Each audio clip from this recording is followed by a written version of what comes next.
Sometime during the 7th century CE, the first Muslims entered what is now Yemen. They brought with them a new religion, Islam, but also a new language, Arabic. And what these early Muslims found in Yemen were ancient structures, temples, fortresses, tombs, and palaces. And on the walls of these structures, there were thousands upon thousands of inscriptions, written in a script they could not decipher, and in a language they didn't understand.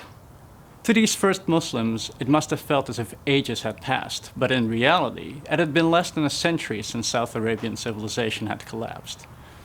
I want to know how South Arabian society changed right before and right after the coming of Islam. For over a millennium, this region had been the center of Arabian civilization.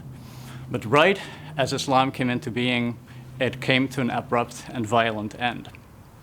Because we have no direct accounts to tell us what happened at this period, I have to rely on different sources of information. First of all, the inscriptions themselves, written in a group of languages known as Ancient South Arabian, which, although related to Arabic, are still very different and distinct. Secondly, comments and observations by medieval Muslim travelers, scholars, and adventurers who, like me, had a profound interest in the history of this region. And lastly, descriptions of the Arabic dialect spoken in Yemen today. These sources allow us to draw a number of conclusions.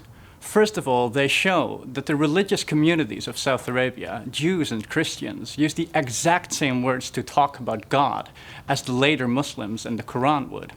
Secondly, they show that right as Islam came into being, these people had suddenly stopped writing any new inscriptions. But at the same time, we do know that the languages of these communities survived.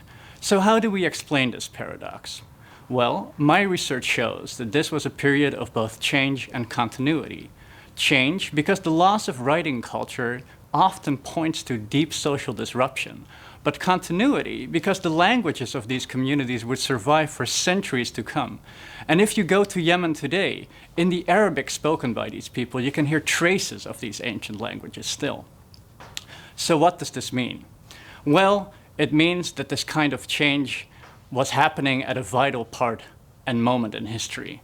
It shows that the coming of Islam was not a sudden change, but a gradual process which took centuries to crystallize.